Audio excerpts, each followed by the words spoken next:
Welcome once again. NFL Shank Club. We are on live streaming on YouTube channel and also on Periscope. Good morning, everybody.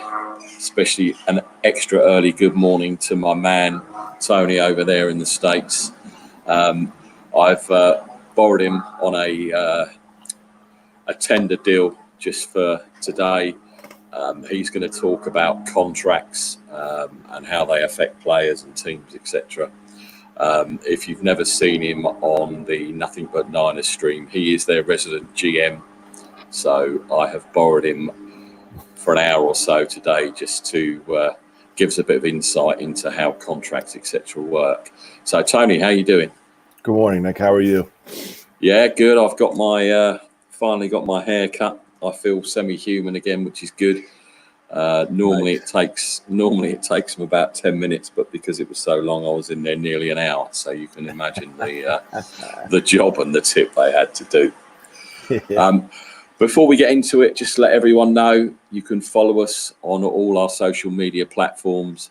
Is at Shant Club NFL. So we are obviously on YouTube, we're on Twitter, we're on Facebook, we're on Periscope, which we're broadcasting live on. So if you are watching on either Periscope or YouTube, please hit the like and subscribe button, and you'll obviously get notifications when we go live.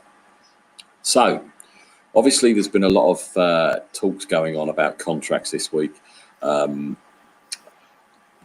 want to kind of you to explain something to our viewers when you hear things like contracts are backloaded, front-loaded, guaranteed money, and things like that. Because obviously at the moment with Mahomes' contract, which we won't really get into, I think there's a lot of smoke and mirrors going in on there, but the guy's going to earn some money, so fair play to him. I'm kind of interested really in how Tom Brady managed to stay with the Patriots for all those years on a, I don't know if you call it a team-friendly deal or whether it was base contract. So just from going back to the beginning, so rookie contracts, they get a signing-on fee, is that correct? Yes. They get a signing bonus, and if you're a first-round pick, it's a 4-year deal. It's allotted by what slot you're picked because each slot has a value. So obviously, if you're the first pick, you're going to make the most money.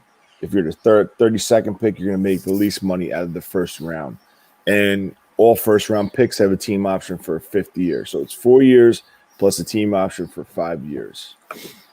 And is that money the same every year, or is it if you get, I don't know, 20 tackles, if you're obviously on defense, you get 20 tackles, 10 sacks. There's bonuses and things like that, including, I'm guessing. It's pretty much set. There are some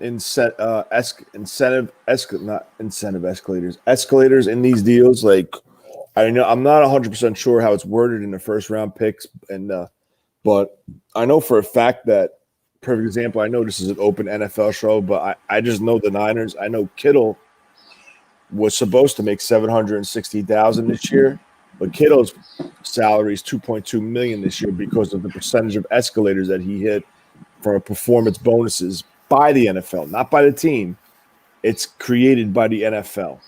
So is that in the collective bargaining agreement? Is it something to do with that, or is it something completely different? It's something that's in the collective bargaining agreement. I don't know the full details of it, but I think it was established because if you have a 5th-round pick putting up statistics like George Kittle, I think he does deserve a little more than $760,000, and that's where the NFL players. That's where the NFL kicks in with those built-in escalators. That if you have X, Y, and Z, we'll give you 15, 20% more if you hit these numbers. So that's why he went from 760 to 2.2 million in this year of his contract. In this year. And this is his final year, or is next year his final 20 year? Is his final year. So basically, they're obviously, I know, and some of the figures I've seen floating around, especially just on Kittle. I mean, his agent obviously said he wanted 20 million a season, but that's obviously, again, pie in the sky money. That all wouldn't be guaranteed. So yeah, I mean, so from that perspective, let's stick with Kittle for a moment, because obviously I know we're both Niner fans, and it makes it easier to talk about something that you know more about than if we talked about Duck Rodgers or whoever at Pittsburgh's contract. So how does the new, how do they kind of try and set up the new contract with I don't know, bonuses and base salary and things like that? So how does, if he wanted 20 million, he's not going to get the full 20 million, right? So how would that break down into layman's terms? I think the team and the agent have to come together on a number. All right. And then they could work off of that number, whether, let's say, it's 15 million they're willing to take as his base. We'll just say hypothetically, I don't know these numbers. I don't know if that's what's being talked about. So we'll base this off of 15 million. They're like, okay, we'll accept the 15 million a year base, but I want my client to be able to make more money. Not even dealing with off the field incentives or team incentives, like as far as like putting his face all over Levi Stadium, stuff like that.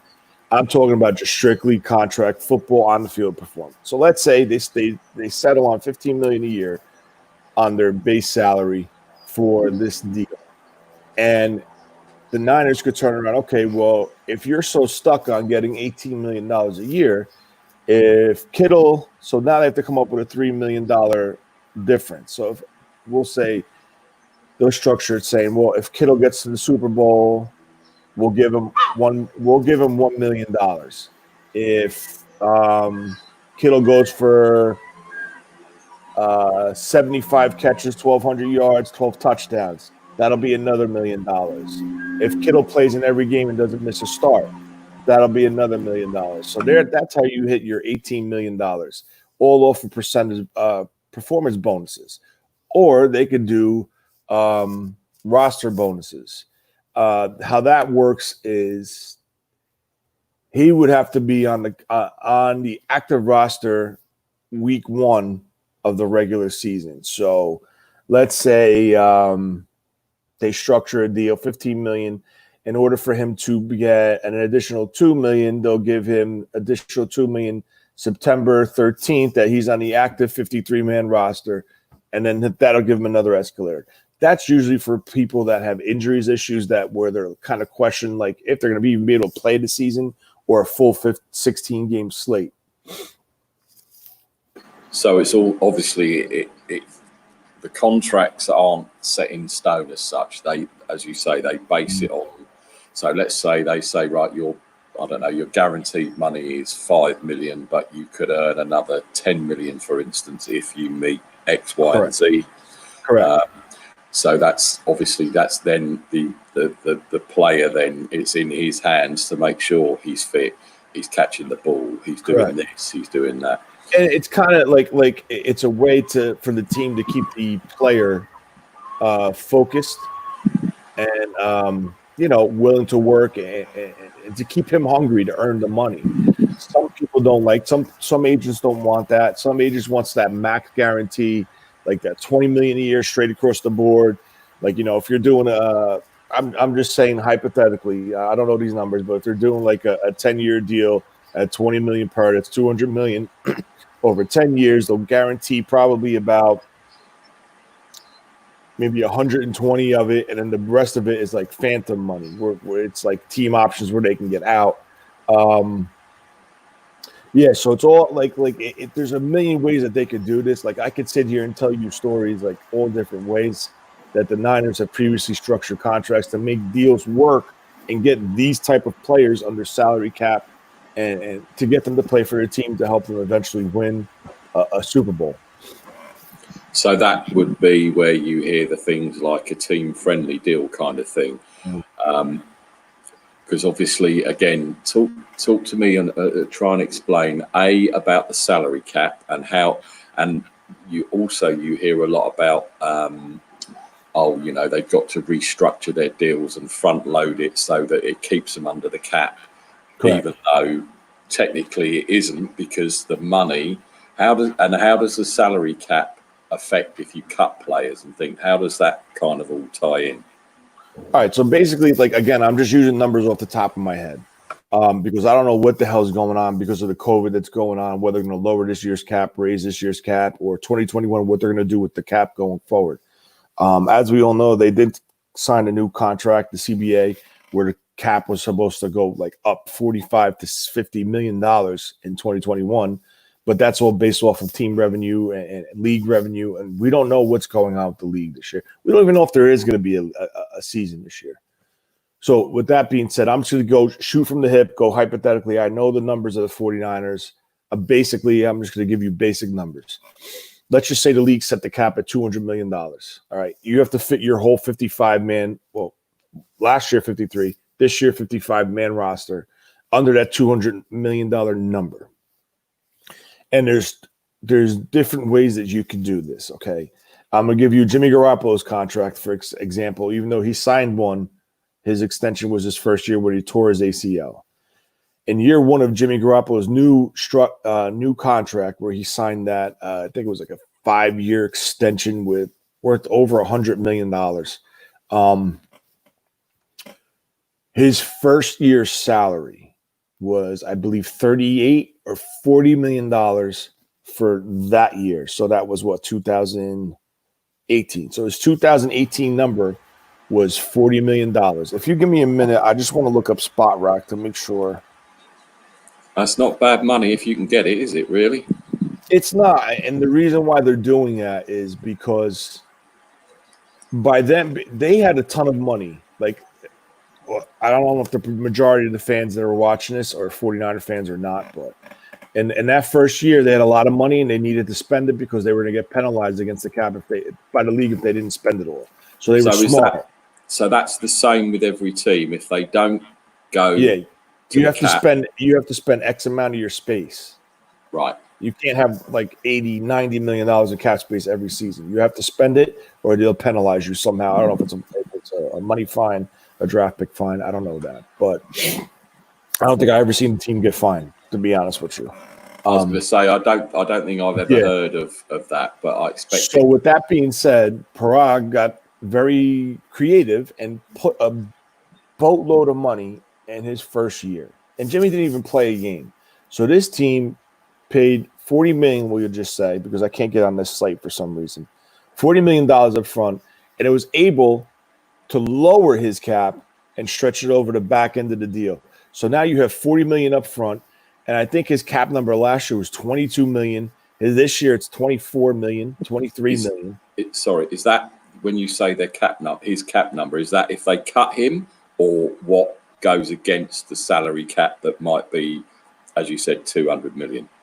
His cap number, meaning like he's allocated 23, I think it's 23 million for this year, 2020. His cap number is 23. Now, what you have to look at is how the contract was structured.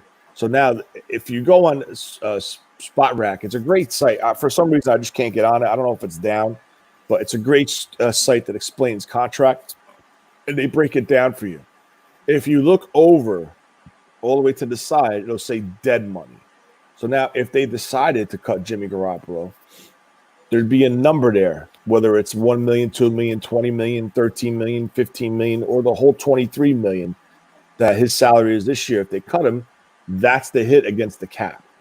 Right. So now it depends how they structure and word that contract. I think it's, let me try one more time. I think it's very low, to be honest with you. So that figure that you said that's at the end, that's not what they have to pay that player to get out of said contract. Correct. That's just what goes against it. Right. Okay. So they may, if he was getting 23 million, as you say, this season against the cap, and they did decide to cut him, they may only have to give him, I don't know, 5 million or something. Yeah, so let's just say 23 million.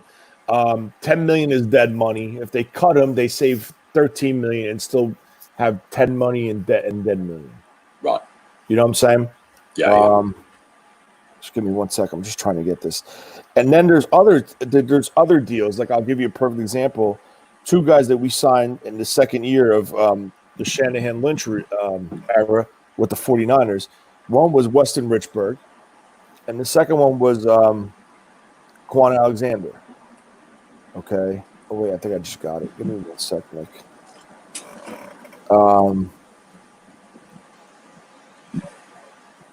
Yeah, you definitely hear talking while you're just getting that up. And again, I know we're talking Niners, but that's fine because it's your area of expertise, and I'm sure the contracts are exactly the same on most teams. You do hear, oh, if you cut Alexander, if you do this, you do that, you save this amount of money, irrespective of how good the players are. And I think sometimes Pete's just popped in. He should be working. So I don't know why he's watching it. He's probably sneaked upstairs. So yeah, Pete couldn't make it today, unfortunately, because he's working and then he's got to go and get his hair cut because we're all COVID crazy over here and haven't been able to get haircuts. So thanks for tuning in, Pete. Good to see you on there, and but definitely we'll catch up. All right, so here we go. We got. Give me 1 second. Okay, let's look at Jimmy Garoppolo. His cap hit is $26.6 million. His base salary is $23.8. He has a signing bonus that was prorated over the length of the deal of $1.4 million. He's got an $8 million roster bonus, a $6 million, $800,000 roster bonus, a $600,000 workout bonus. His dead cap number is $19.9 million. So if you look just at Jimmy's contract, let me see if I can just single out Jimmy. Give me 1 second. Now, when they structured, come on, pop up. When they structured this deal, okay, all right. So the way they structured this deal is obviously 2018. Now listen to this. 2018, his base salary was $6.2 million. His base signing bonus was 1.4. His roster bonus, just to make the roster, was $28.8 million. His workout bonus was $600,000. If they would have cut him that year, his cap hit was $37 million. His dead cap was 41.8. So basically, this is your typical front-loaded deal. 100%, everything is in year one. Last year, he was 17.2 with a 1.4 signing bonus. So they stretched his signing bonus out over the duration of this contract, which he's a free agent at the beginning of 2023. So $800,000 roster bonus, $600,000 workout bonus, a $20 million cap hit with 13.7 in dead cap money for 2019. So let's look at 2020 now. You got 23.8 for this year, his base, 1.4 is signing bonus, 800 roster, 600 workout, with a cap hit of 26.6 million. And his dead cap is 19.9. So everyone was up in arms saying, why didn't they extend him? Why didn't they restructure his deal to free up some money? And, to help them keep Kittle, keep Buckner. All right. The team chose not to do it. And this is the reason why. And I'm not saying that I don't believe in Jimmy Garoppolo, but they left themselves protected.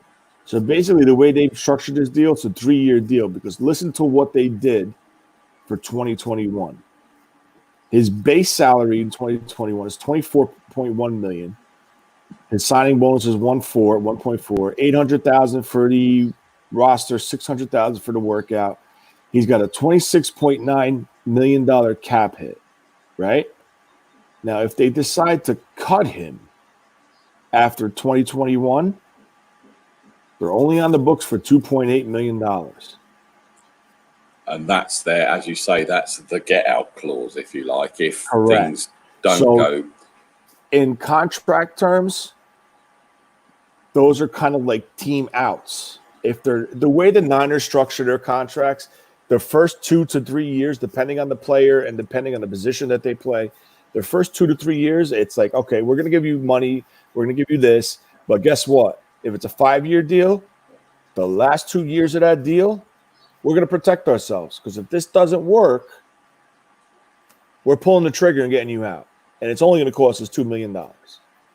So now, if you do the math, it's 26.9, and you knock off 2.8, that's $24.1 million saved if they decide to move on from Garoppolo.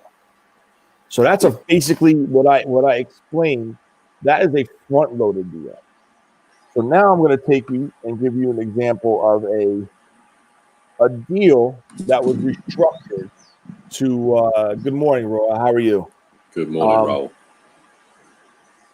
I'm going to give you a deal that was restructured to free up a little bit of money in 2020 and 2020. And I'm going to give you Quan Alexander's contract. Unfortunately, once they restructure the deal here, it doesn't give you the original contract. It just gives you the up-to-date contract. So we can't compare the two. We can only see the new deal. So real quick with Quan, and I'll stop talking about the Niners because I know you guys are like a league-wide show. With Quan, he originally signed a 4-year deal. So that would have been 2019, 20, 21, 22. So what the Niners did here is they said, whatever your base was in 2020, I think it was a pretty decent number, maybe like $10 million. We have to restructure it because, A, you were injured, whatever reason, then we need to keep this team together, whatever. So they took his number, probably anywhere between $8 and $10 million, and put his base at $976,000. Okay. In 2019, his first year, his base salary was $1.417 million. His signing bonus was $1 million. So basically, they gave him $4 million stretched out over 4 years of this deal as a signing bonus. Now, the difference is 2019, his roster bonus was $8.875 million. So basically, this is your another quintessential front-loaded deal. So they manipulate the system to make sure the player gets paid, either way. So correct, and they know how to like wiggle it, and you know what I'm saying. But sometimes, we'll get into this in a couple minutes.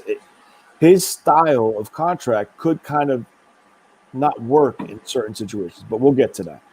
So, his contract was 4 years, $54 million at the get-go when they signed him, with 25 in guarantees, $4 million signing bonus, and his guarantee at signing was 14.25. So, with that being said, the Niners went to him, they restructured his deal. So they added 2 years onto his deal, which both are team options, not player options. So for 2023, 2024, they added on. His original contract was supposed to end in 2022. So they took that, I want to say, approximately $5-6 million, put it into the bonus years, and then at the end of this deal, the real deal is 2022. They can walk away from it because they're team voidable deals on the back two. So his cap number this year basically is $4.5 million. His dead cap is 14.5, and his dead cap is 14.5. So if they were to cut him, they'd be in the books $14 million. And 2021, that base salary goes up to 12.5. Same $1 million bonus with the workout bonus of 100,000, roster bonus. The restructure of 2.54735 is all built into the number, and I guess they paid him a cash bonus to kind of offset 1 year of that $2 million that they restructured to the back end of that deal. So this became an average contract that turned into a backloaded contract. Okay, and there's different ways where you could do this. The backloaded end of the deal, if you don't do it, if you're not smart about it and you don't structure it properly, that's how some of these teams get into financial trouble. Again, I don't know much about other teams. I just know about the Niners, but back in the day when the Niners added all those players, they backloaded a lot of deals for that Super Bowl run. And then the next thing you know, they couldn't even after the Super Bowl, they couldn't even afford to sign a street free agent because all those backloaded deals and all that dead money caught up to them because it still was accounted for against their number, their cap. So, which obviously hence means then when they do that and the contracts are coming to an end, they can't, as you say, they have to get rid of those expensive players because they can't afford them, and then you end up with the journeyman or the vet minimums and or as you say, people off the street because they can't afford to pay them. And obviously, can you? Hopefully, you can. With obviously the biggest QB contract before this all started rebooting was Kirk Cousins when he signed for Minnesota, and that's all guaranteed. So how does an all guaranteed thing work? Are they get outs again? Or? No.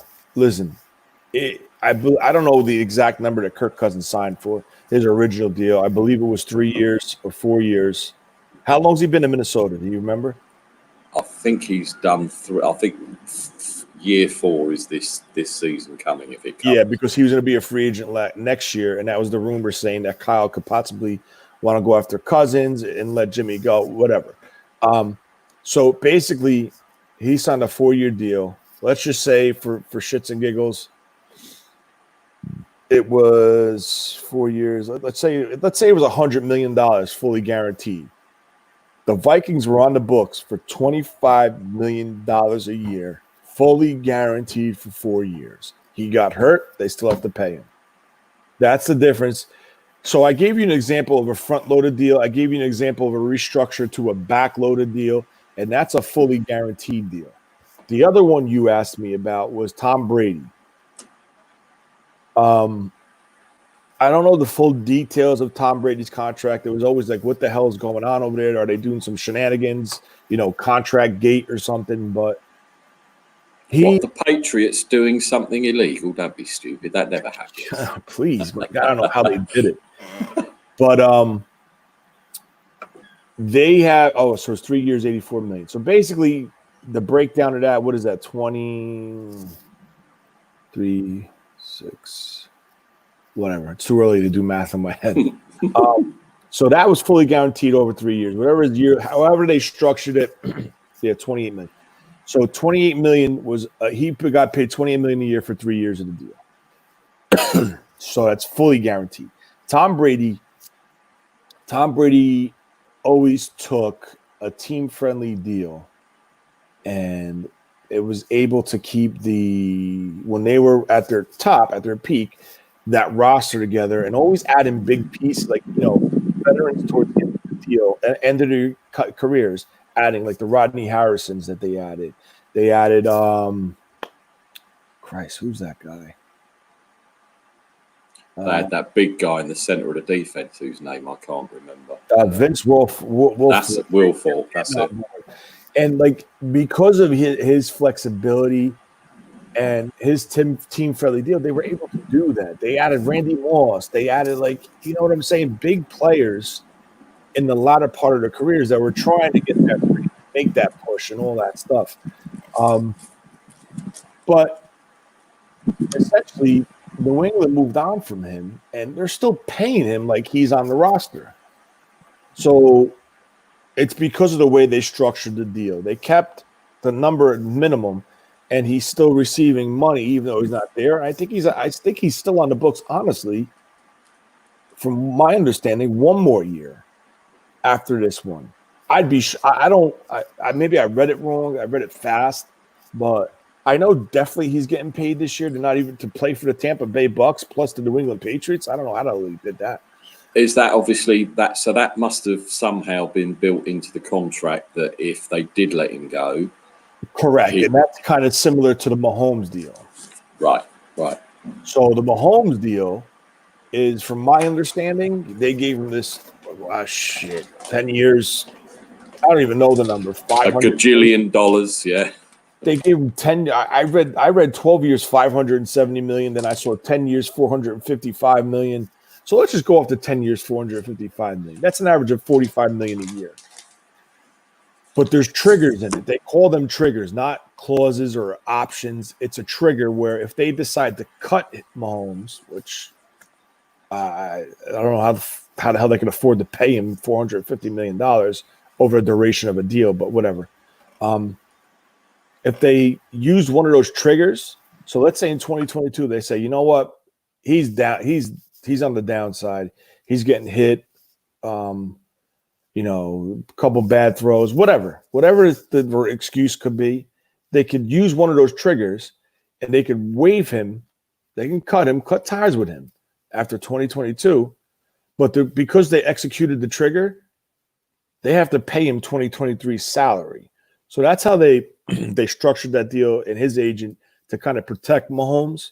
I know he has got a $140 million injury guarantee, but if he's not injured, he doesn't get that guarantee. So let's just say he's on the downslope of the career, or they added another talented young quarterback that's a lot more cheaper, and they want to keep that roster nucleus together.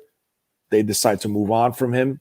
Let's say they don't get to the Super Bowl again. They win the AFC West every year. Boom, boom, boom. They make it to the playoffs. They get knocked out in the first round. They get knocked out in the AFC Championship game. They said, you know what? We're paying this guy all this money. Let's cut him. We're going to pay him his money for the next season. We move on for him, and let's use the cheaper guy, and let's start building the roster with other pieces. So now they can afford things. Because I got to be honest with you, I don't know how the hell they're going to keep that roster together with allocating $45 million to one player within the next couple years. I mean, it's also very rare that one player stays with the franchise his whole career. I mean, I know, obviously, again, going back to the Niners, you had Joe Staley that was a one-team guy, but it's very, very rare these days, be it from injury or they're not playing to their potential or they can't afford to keep him or whatever. You know, player X will have to leave because it's just not financially viable, as you say, for them to keep them. And it is quite interesting with that Mahomes thing, because I just don't. Obviously, it's worked out well for the team and Mahomes. Otherwise, they wouldn't have done it. But as you say, it's a rarity that a player will stay with a franchise for all that period. I mean, coaches as well. I mean, obviously, I know Gruden signed that big deal with the Raiders, but can you honestly see him being there that long if they stink the next couple of years? Of course not.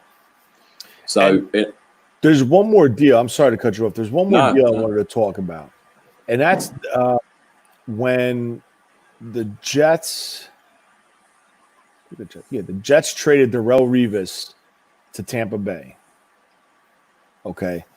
And they signed him to like a massive 6-year deal. I forgot the exact numbers.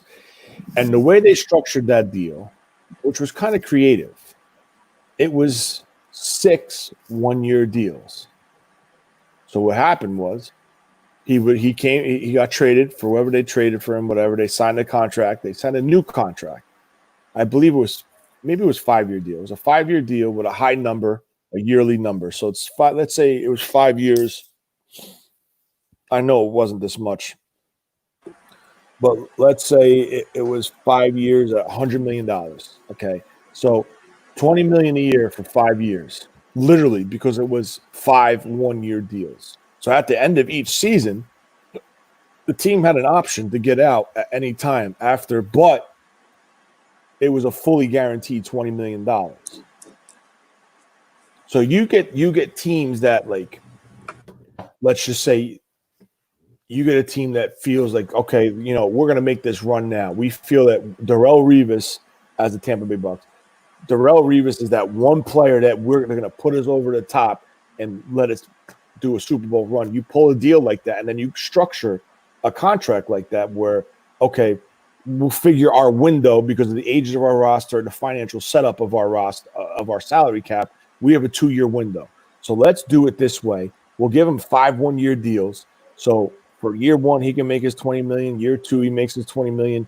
If we still have that opportunity in year 3, that window's open, we'll pay him in year 3. So that's $60 million over 3 years. And then let's say something happens where the salary cap lowered a little bit, or this guy retired, key pieces leave your team. then you could move on from him. So that's another tactic. Listen, there's all different ways that these GMs maneuver these deals to keep everything under the cap. And like I could take you back to old school. The last time the 49ers won a Super Bowl, which was in 1994, where they built that all-star team. The 49ers somehow added all these players under that salary cap. And I'm about to name all Pro Bowl players, like all pro potential Hall of Fame. Well, shit. Hall of Fame players. Ricky Jackson, Richard Dent, Deion Sanders, Ken Norton Jr., Gary Plummer, Toy Cook, Tim Harris, Charles Mann. These are all guys that were added to this roster. Bart Oates. And how they did it, essentially, with one guy. You had Ricky Jackson, at the time, was probably a premier pass rusher. Coming towards the latter part of his career, he was with the Saints. He was part of the Dome Patrol for years. Probably one of the best linebacking group cores that will go down in NFL history. He wanted a chance to win a championship. The 49ers reached out to him to add more pass rush to that roster. They signed him to a 1 year, 100. What was it? The veterans minimum at the time was 137.5. Oh no, 100. We'll just say $140,000 deal, right? The veteran minimum, and they structured it. If they beat Dallas, right, in the NFC Championship game and get to the Super Bowl, he made $1 million. So again, it's all incentives, isn't it, for them to? Because I remember, as you say, I remember that team. And so basically, what they did was they lowered as low as possible to get that base salary to get him in there, and they said, "You beat Dallas, and we get if we get to the Super Bowl, meaning we beat Dallas, we'll give you $1 million." And back then, $1 million was a lot of money. Mm-hmm. Okay, it's chump change today. But that's how they were able to squeeze all these guys. And that was the start of the decline of the 49ers because they gave all these guys backloaded deals and it caught up to them within the next 4 or 5 years where they couldn't do nothing. They had to cut Ken Norton. They had to cut Gary Plummer. They moved on from Deion Sanders. They didn't sign him. They had to get rid of Eric Davis. They had to get rid of Tim McDonald, Merton Hanks. And next thing you know, there's no one on that team. Because of the way they literally went all in and mortgaged their future to build that team. Do you think that's very similar to what the Rams did a couple of seasons ago? Because the Rams did it different. The Rams mortgaged their draft picks. They did in a way mortgage money, but they mortgaged their building assets and their first-round draft picks and the second-round draft picks to build their roster. But the problem is if you mortgage those players and bring them in, those players need new extensions. So now not only are you giving up your first-round pick for 2 years to get Jalen Ramsey, but Jalen Ramsey, I believe, is a free agent after this year. So, I mean, they gave, and that's another example. They're paying Todd Gurley now, and he's on the Atlanta Falcons.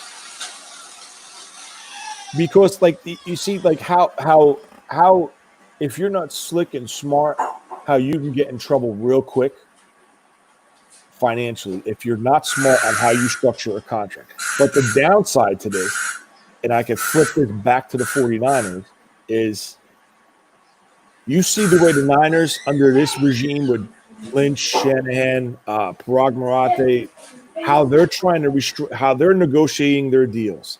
They're very safe deals, but there's still opportunity for these guys, these free agents, or these guys that they've been hitting draft picks with to make money, but they're not the deals that, for example, like the St. Louis, the Los Angeles Rams are getting. Like the deal that they gave Jared Goff, I'm sorry. I like Jared Goff. I think he's a good quarterback. He is not worth that money.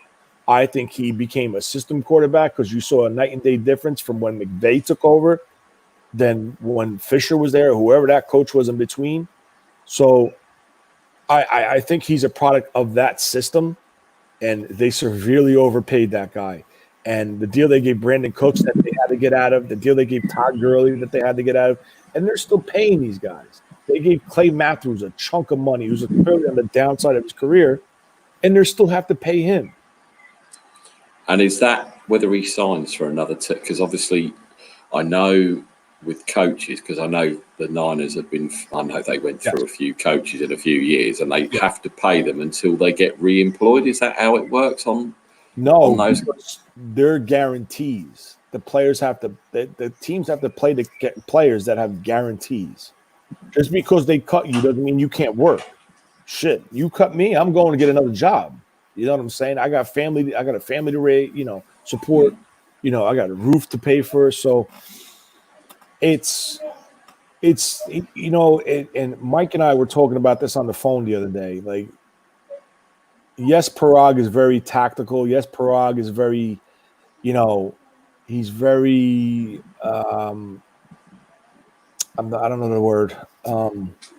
He's very slick with his and tough nose when it comes to contract negotiations for the 49ers. But on the other hand, he's protecting the team. You know what I'm saying? He's not mortgaging. Yeah, he's not more. Yeah, I was just about to say, he's not mortgaging the future. Exactly. So now, like, everybody said, oh, why wouldn't they restructure Jimmy? Why wouldn't they restructure him? Why wouldn't they restructure D Ford? Because the team, if they needed to, I'm not saying they want to. Please, I'm not saying they want to. If they needed to move on from D Ford or Jimmy Garoppolo, they could do it. Jimmy Garoppolo, after one more year, D Ford, they can move on next year.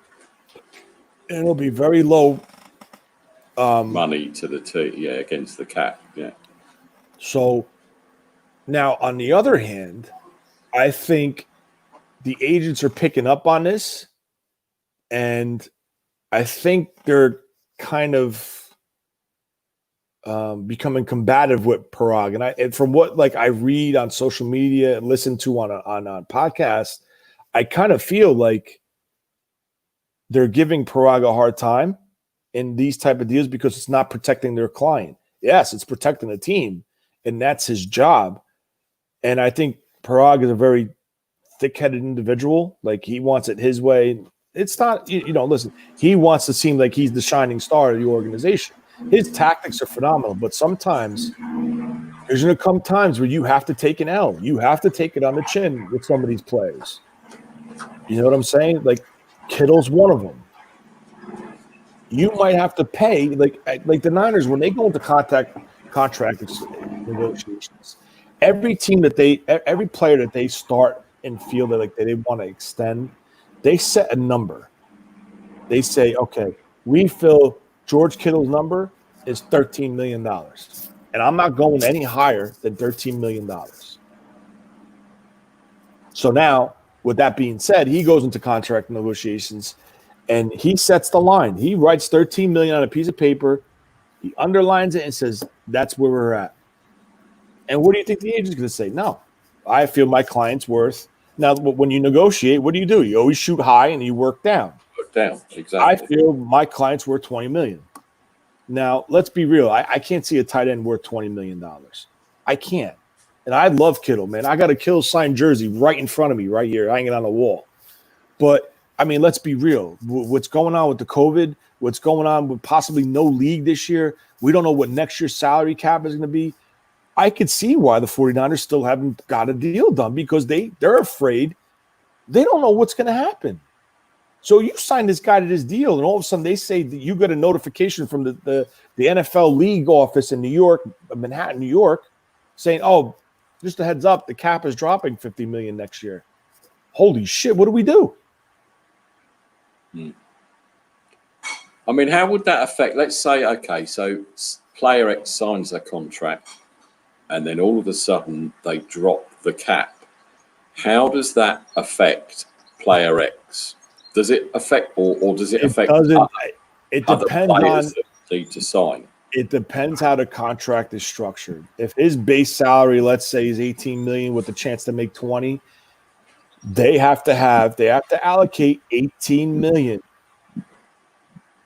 and make sure they have enough to cover it. If they don't, they're going to have to start moving on from players to clear space or restructure. And now this is where it could get tricky, because if you're going to restructure and you're going to push money to the back end of the deal, they call it in the league kicking the can down the road.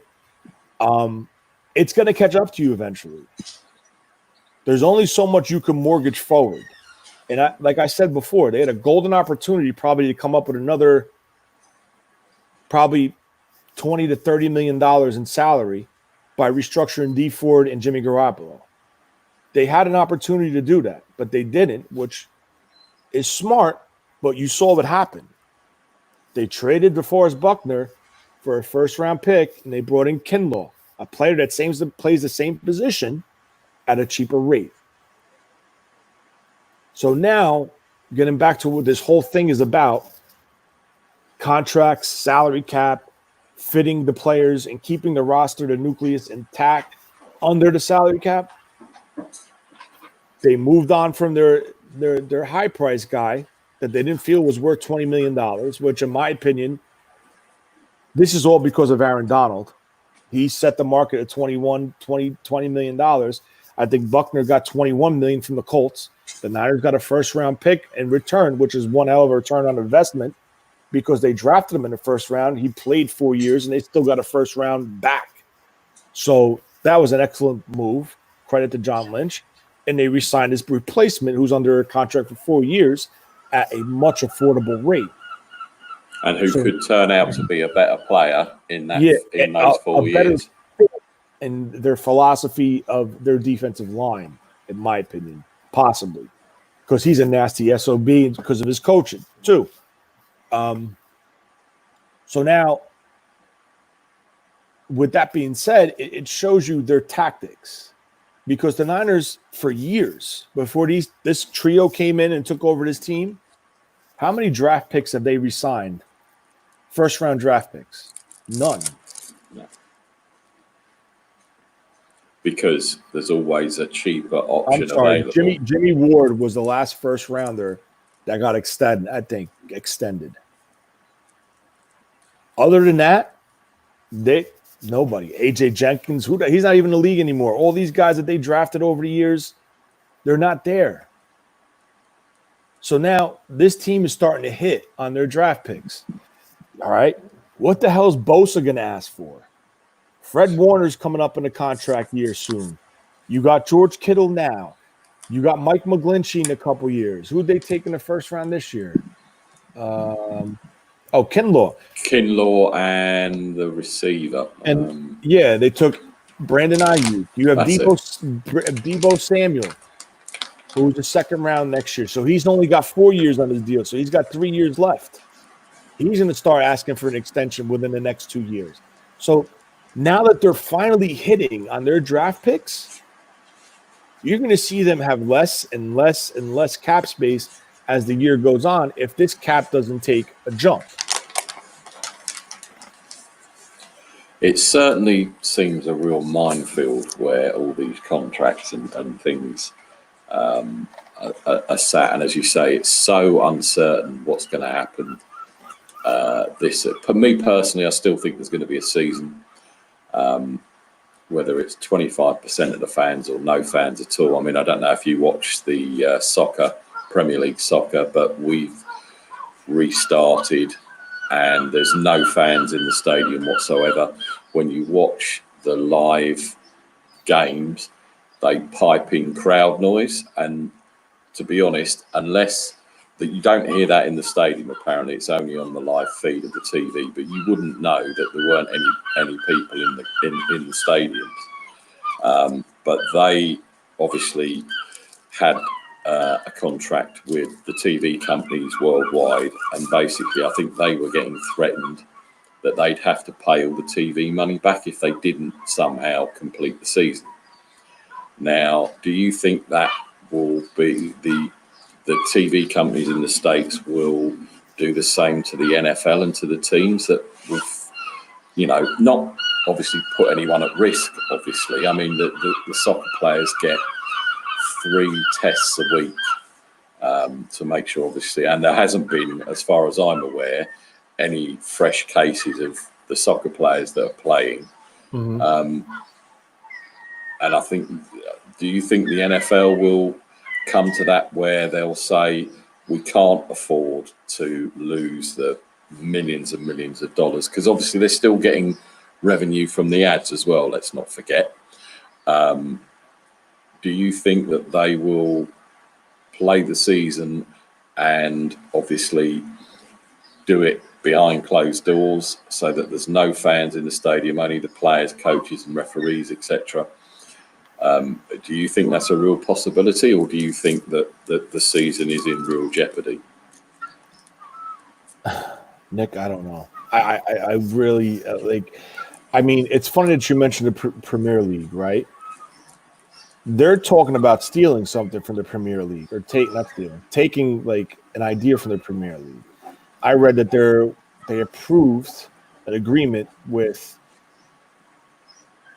dedicating the first 8 to 10 rows of the lower level off the field for all advertising, like the Premier League does, like the big banners, to help offset the cost. If they do, I don't think there's going to be fans in the stadium. If they do this, I don't think there's going to be any fans in the stadium. That's just my opinion. Because obviously I live in New Jersey, which is the New York metro area. And I don't know if you guys heard, if you guys followed the baseball, MLB baseball here, there was like 40 people between the Yankees and the Mets that tested positive for COVID. They're not saying whether it's asymptomatic or symptoms. But that's alarming, in my opinion, that you're seeing 40 positive results between the two teams. Now, if this happens and they decide to go forward, how do they go about this? Like, I don't know. Like, I mean, they're saying like the NFL released a statement, and it kind of like that's what kind of set me on the edge, saying I don't think there's gonna be a season, because they released a statement saying that you're not allowed to do a jersey exchange. Like, you know how they take their jerseys off their pad, and they sign them and they give them to the next player. They take the picture holding them, the opposite jersey of the player. You're not allowed to do that anymore due to the COVID. But you could tackle, you could pass block, which is hands to the chest. You could take a handoff from somebody. You can catch a pass from somebody, but you can't change a jersey, exchange your jersey. So right then and there, it's kind of like, I think they're trying to like say, all right, we tried everything. We're just not going to do this season. But on the other hand, if they don't do this season, the NFL is going to lose a ton of money. Not just the teams. The NFL in general is going to lose a ton of money. So I don't know what to think. I don't know. I don't know. Like, I mean, can I ask you, how has it been over there by you? Like, as far as like with the COVID, has it been calming down? Has it been? The cases are, well, I say the cases have been coming down. The deaths have definitely slowed right down. But we have a thing here called, I think it's called the R number, which is if it's below 0.8 to 1, then it's obviously being managed, and we won't go into another lockdown. I mean, basically, the gyms are reopening, I think, in a couple of weeks. The cinemas are reopening in a couple of weeks. Bowling alleys. Obviously, last weekend on the 4th, all of like barbers, hairdressers, pubs, restaurants, all open. Cinemas are still closed. But there is a kind of a second peak coming, but I don't think it's obviously as bad as the first one that hit the country. So, and a lot of people, and I've noticed this from walking around, especially where I live and where I travel to, as soon as the government released a new set, so you can see people from your own family up to 6 people, things like that. The beaches got overwhelmed. Mass gatherings were taking place, and that, to me, everyone was kind of like, right, well, we're over this now. It's fine to do and go about as we probably were before, but obviously the bars and everything are still closed. So I'm waiting for a second spike, but I don't think it will be obviously as bad as what the first one was. But it's still a hot topic here. Now, obviously, we are controlled by our Prime Minister and our government. And I know it's different, obviously, with you guys, because isn't it done by state, that different states are at different, what's the word I'm trying to think, stages of it all? Because obviously I know in California, the 49ers can't go to Santa Clara or anything like that, but maybe in New York, for instance, the players can actually go into the facility, and it might be different down in Tampa. And so is that the way? Because obviously I know, and we don't want to get too political here with Trump, etc., but is it controlled by the governor of the state, or is it all down to Trump of what's Trump, how it's working out? Trump seems to want to, I don't want to get into political things, but Trump seems to want to open everything. But the problem is, like, he passed the buck to the governors, and the governors passed it to the mayors of the towns, the cities. So I don't know who the mayor is of Santa Clara, but they said no. But you got camp starting in less than 2 weeks, and the Niners can't even report to their facility yet. So that's why I'm like, what the? How could there even be elite? Like, you know what I'm saying? Like, I don't know. Because of course they can't then, because obviously a lot of teams now, their training camps, I know a few still go to different places. I know Dallas goes somewhere different, and the Falcons go to somewhere, and this, that, and the other. But a lot of teams now have got their own facility. Obviously, I know the 49ers is right next to the stadium. So how would they have to go back to going to some high school and be isolated to do training camp, or they would have to go outside of Santa Clara? Yeah. Because if they can't report to their headquarters, which is in Santa Clara, they can't report anywhere in Santa Clara because it's a restriction by the mayor. Now, I don't know if the governor, I don't know how it's working for the Los Angeles Raiders and Chargers, but I mean, I don't know how that's I don't know, man. It does all seem, we get a lot of mixed messages over here, which I think just adds to the confusion of the whole situation. And I'm guessing it's probably the same there with different states and things. Going back to what you were saying actually about how they play and stuff, give you an example. When the soccer restarted, they called it Project Restart, and they laid down all these different rules. So you weren't allowed to celebrate if you scored a goal. You couldn't shake hands with the opposition at the beginning of the game. You couldn't do this, you couldn't do that. But then you let 22 players all mingle on the pitch at the same time, heading the ball, passing the ball, tackling, and all that. So those rules mean nothing. It was just a guideline that was set out for everybody. Yep. And then as soon as the first corner goes in to the penalty area, you know, people are jumping, falling over each other and picking each other up. And I think the first game after when the first game that came on was the only game where I saw people not celebrate goals together, and they were touching elbows and things like that. But now the only difference is there's no one in the stadiums, because it's back to, I mean, the training staff all have masks on and visors, and they socially distance all the replacements in the stand so that they're, 2 meters apart and all things like that. But on the field, you wouldn't notice any different. You just it's going to be I think it will be a lot harder for the NFL to work out how they're going to do all this. Yeah. Because obviously you've got 110 people in a small space. Now, and again, with the advertising all around the bottom, if there isn't any fans in the stadium, you'll probably see the whole lower level with all the advertising in, which is going to obviously bring in the money. I'm not a season ticket holder at my local EPL team just up the road in Brighton, but I'm just glad to see the games being played, and I think, and I know, and I've seen people have put out emails from obviously San Francisco saying that they'll void all the, you can have your money back or you can carry it over to next season and things like that. And to be honest, I think people just want to see the sport come back to add some normality to obviously what really is a shit situation around the world.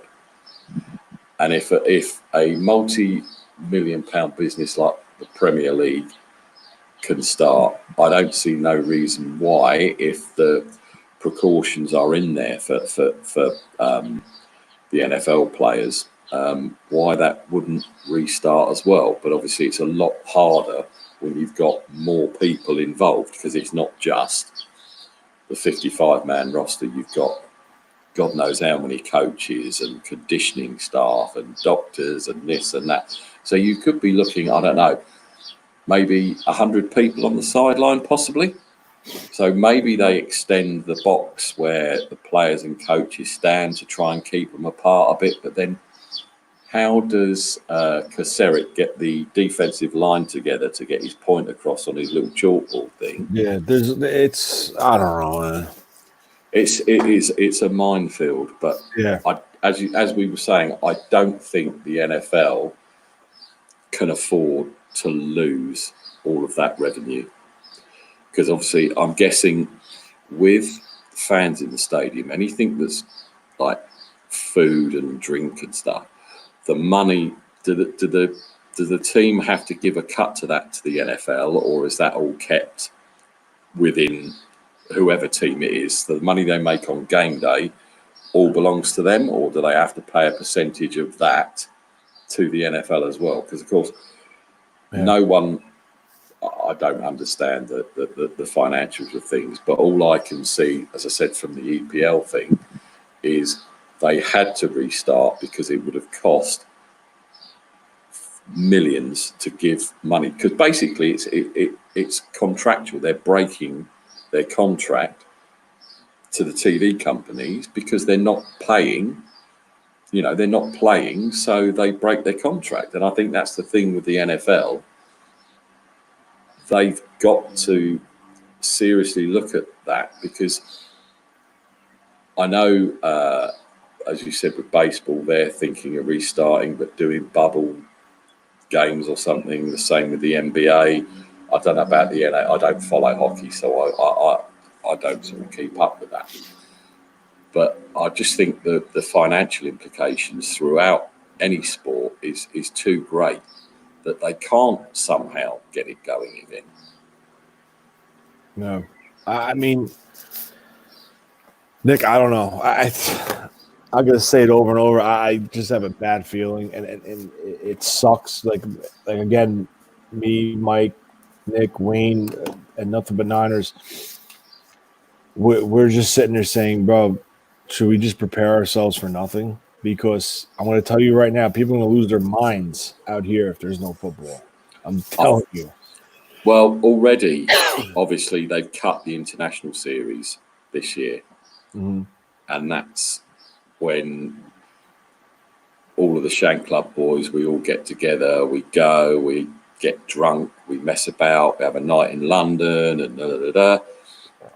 And as soon as I can understand why they cancelled it, obviously, but we're like, well, what are we going to do instead? Yeah. Oh, well, we might gather at someone's house or go to a bar and watch a game or whatever, go to London still, whatever. But yeah, I mean, the off season, as you know, is far too long at the best of times. And you look forward to, to free agency frenzy, then you look forward to the draft, then you look forward to OTAs and mini camps, which there has been none. There's been exactly nothing. And for them to turn around and say, "Oh, by the way, there's going to be no NFL," I don't know what I'm going to do on a Sunday night. You know, I like staying up or going to bed at 8 o'clock and getting up just after midnight so I can watch the 1 in the morning game, and it will be a disaster for a lot of people, more so over there because obviously NFL is the number one sport. But there'll be quite a few people here that will be pissed off. And the funny thing is, you're talking about the season. My Game Pass subscription runs out at the end of this month, and I've had an email telling me that it's going ahead. They are still going to do Game Pass, and it's going to cost. They're still going to take my money, whether there's a season or not. Which, again, does that mean they know something and they're not telling anyone? Who knows? I don't know. Game Pass is different than the NFL Sunday Ticket. Game Pass I think, the ability to replay a game and watch it. That basically Sunday Ticket is live. Basically, yeah. I mean, you can watch on a Sunday. You can watch like the I can't think what they call it. Good Morning Football, not Good Morning Football. That's during the week, but the pre-game with Rich Eisen and Mooch and that. And then you get the choice of the games that are on. They black out games that are on the sports channel over national here. Media, national. Yeah. So that one game that's on it, they black out the one of the early games and they black out the later game. But I get around that. I've got a VPN, so I don't need to worry about that. So it thinks I'm somewhere I'm not, so I can always watch the games. But and so you get all the games live. You get Red Zone, and then if you want to afterwards, you can still do the coaches film, which I think is the All 22. I think on your version. Mm-hmm. And watch replays, etc. But yeah, they're already planning on taking my money from the end of this month. So again, would they do that if they didn't know something was going on? I don't know. I don't know, man. I hope to God there's this league a season because I'm going to be the one that's going to lose his mind. Because there's only so much that we could talk about. You know what I'm saying? Like we're at Nothing But Niners. There's only so much we could talk about because if there's, we're trying our best to come up with content to get us through this stretch, even with no OTAs, with no rookie mini camps, with no mini camps, with no nothing. There's nothing to talk about. Like we try to find stuff to keep our viewers locked in and give them hope. But it always. I just watched the previous show, funnily enough, yesterday. And it always starts out so positive, and then someone has to say something, and then all of a sudden it's like, we will get it. Well, maybe we'll get it. Well, who knows what's going to happen? And then they talk salary cap and this and that. You can tell that it is getting very difficult to talk about stuff, especially with one team. I mean, we're lucky here that we try and cover. I know that, again, this has been a lot of talk about the Niners, and we've got one more subject to talk about before we sign off. But, we can always try and get people to talk about their team. So in that way, we're quite lucky that we can do that. But obviously, you guys over at Nothing But Niners, if nothing's going on and nothing's happening, it's very, very difficult, as you say, to find things to talk about. But which leads me on to a certain running back that put in a trade request. Now, again, I had somebody, Pete retweeted something. Someone put out a poll, and it was about the Niners, and basically it said the Niners aren't going to be as good next year because Breeder's gone, Sanders has gone. And most had put in a transfer request. Sorry, it's not a transfer trade. Sorry, that's soccer is transfer request.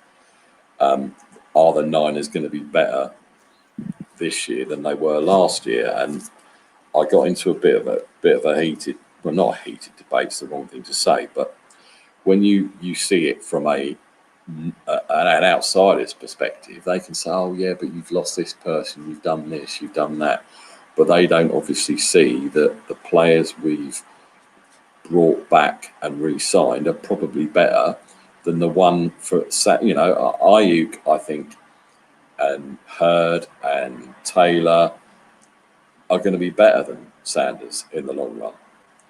And we let Breeder go. He wasn't the main running back for most of the year. And as I said to you off air before we came on, they were lucky that, they had a special teams gunner that fell into their lap as a running back. So, for him to start posturing, and I know you're going to explain it, and I've heard the reasons about the contract and how his agent kind of missed a beat when he did the contract. And that's not the Niners' fault. That's down to the player's agent. So do you just want to fill us in on what you think about the Mostert thing? All right, well, the whole Mostert thing, as we all know, he signed an extension last year, 3 years, I believe it was $8 million, 8 and change, don't hold me to it. Actually, I can go on Spot Rec right now and figure it out what the hell he signed. But basically, everyone felt that it was a special team contract. I don't think it was a special team contract. I think that it was a little more than a special team. Someone to if you notice, towards the season last year, 18, not 19, towards 19, they started implementing him in the offense, in the run game, whether it was pass, screens, they gave him the ball because he is a very fast, explosive player. But let's keep in the back of the head that this guy bounced around the league. 7 different teams got cut. I'm not knocking him, not at all. He's 28 years old. But the thing is, this is the way I look at it. He's bounced around the league. He comes to the 49ers as a special teamer. He's probably the best gunner in the league, hands down, because he's so damn fast. But they gave him a role in the offense in 18, produced. They wanted to trickle him in more in 19, and he showed what he's made of. He's got a cap number for 2020 of 3. His base is 2,575. There's no guarantees. That's the issue here. So if they decide to move on to him, he's not protected. He gets no money. But with that being said, his exact contract was 3 years, $8.7 million. So I don't see that just as a strictly special teams player, because special teams players make nothing. They're league minimums. They're 1 year deal, 2 year deal at that. I think, there's people saying that the Yorks are cheap people. And when I hear that, I kind of get mad and I kind of just want to laugh, because the Yorks are not cheap people. We just spoke about how much money they just paid and the structure of a contract to Jimmy Garoppolo in year 1. And the guy was on the sideline with a torn ACL. They gave him $40 million to sit on the sideline. $40 million to sit on the sideline, to learn the playbook, and to become a productive quarterback in this system. All right? That's not cheap. That is a word that I do hear a lot, that the Yorks are cheap. And as you quite rightly said, they're obviously not. But now, because they don't... I will say this, Nick. When the parents were more involved, they were a little bit more frugal with spending money. You know what I'm saying? But now that Jed York has full reins on his team, he gave John and Kyle, when they came on 6-year deals, full 6-year deals, they were still paying Tom Sula. They were still paying Chip Kelly that aren't even with the organization. So how is that cheap? I think people are blinded by the old Yorks, Dr. John York and Denise DeBartolo. And now Jed's in control. He's spending money. He just gave Kyle a new extension. They just converted. Listen, and I want everyone to hear this that's watching. They just converted Trent Williams. They acquired him in a draft day trade to come over to take the place of Joe Staley. He had a $12.5 million cap number that was not guaranteed. What did the 49ers do?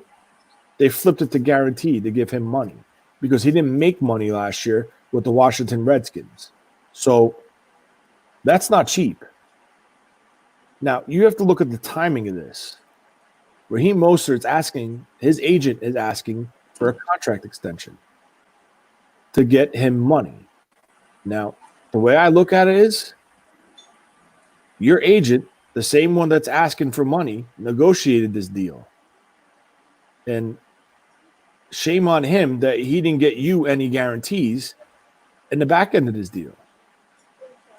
So, why do you think that was? Sorry, Tony. Why do you think there is no guaranteed money? I don't know. I don't know, but I've never heard of that scenario, mate. Again, normally I'm only interested in the 49ers and what they do. But when I heard that the contract had no guarantees in it, it did strike me as a bit strange. I think there is guarantee. Hold on. Let me see if I can see the guarantee. Hold on. All right. Last year, he had $2 million guaranteed. No, he has a total of $3 million guaranteed out of this deal. He got the $1 million signing bonus. And last year, his salary was guaranteed $2 million. So that's the $3 million that was guaranteed. Correct? So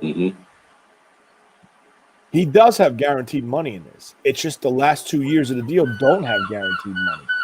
Right. So, you took a shot in getting this deal. You overread it. You saw the guidelines. You saw the structure of it, and you signed off on it so your client could get this 3 years, $8.7 million deal. Now, this is my take on it. I think it kind of falls on the agent, and I think the agent is panicking right now. But you got to look at what's going on. Not only is there COVID going on in the States over here, but you got a guy in the second year of his deal asking for more money. Now, I have no problem. His cap hit for this year is $3.158 million.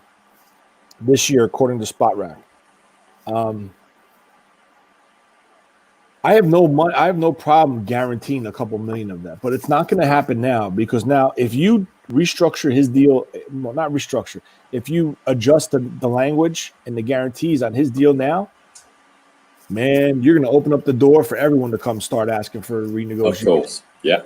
No, that's and also don't forget they have got a couple of running backs that I think one was unsigned and one was drafted. Is that right? Or did they draft two?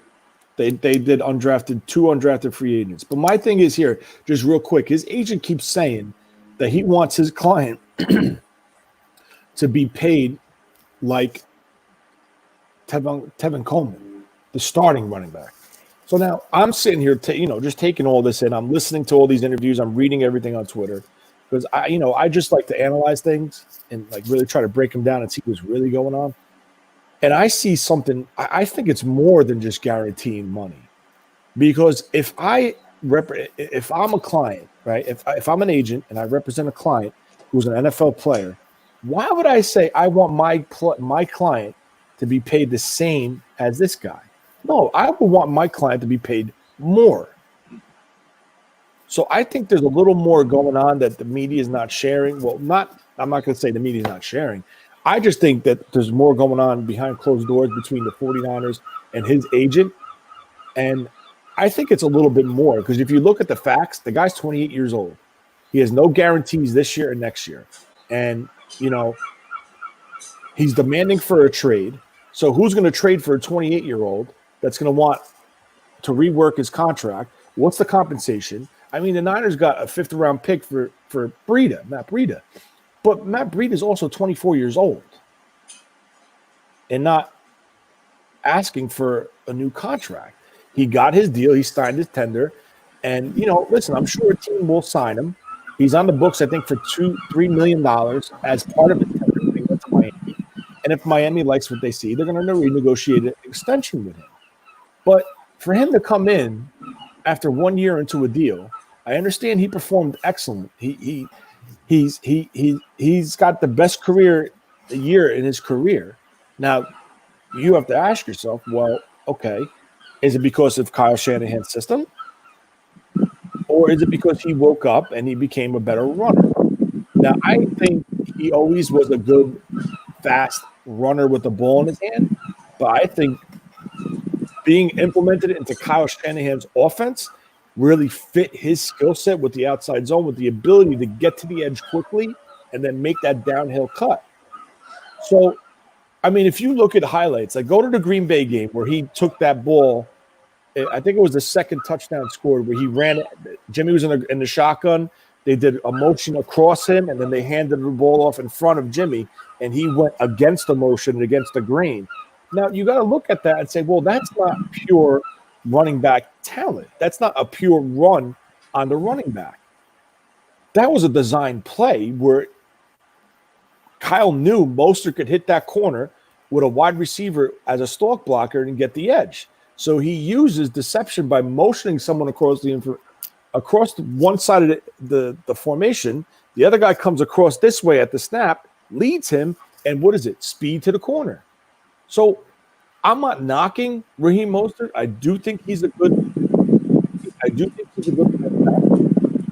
running back, and I think this is his best work. I don't think he should go to another team because everyone's saying, oh, go to Philly. Well, he was in Philly already, and he didn't do nothing. He got cut. So I kind of blame the agent on his negotiation, and I don't like how he's demanding for an extent more money. I don't like how he's handling it. I don't like how he went to the media and said, oh, I understand he's trying to put pressure on the team. I understand that. But if this was truly only about converting non-guaranteed to guaranteed, I think it would have been done already. But I think it would have been done behind closed doors. You know what I'm saying? Because now he came out to the media. These players see it. He's asking for a restructure of his deal in year 2 to give him more money. Don't think these other guys say, shit, well, if he's doing it, I want to do it. Look at Kendrick Bourne. He's on a 1-year deal. He could easily say, well, I want protection going forward. I want to be able to know I have a job next year. You know what I'm saying? Like, come on, man. Like, I don't get it. I hope to God, listen, I think the Niners will do the right thing like they've done with previous players, but I just think they're not going to, fold. They're not going to do it right now. They're going to let them sweat it out.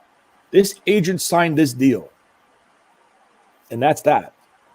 As you say, he's he's picked the wrong time to do it. It's too early in the contract to even, because they could sign him to a lot more money, and then he stinks the place up next season. Let me ask you something. If you were John Lynch and I was representing Raheem Mostert, and I came to you and said, listen, John, with the COVID, my client's 28 years old.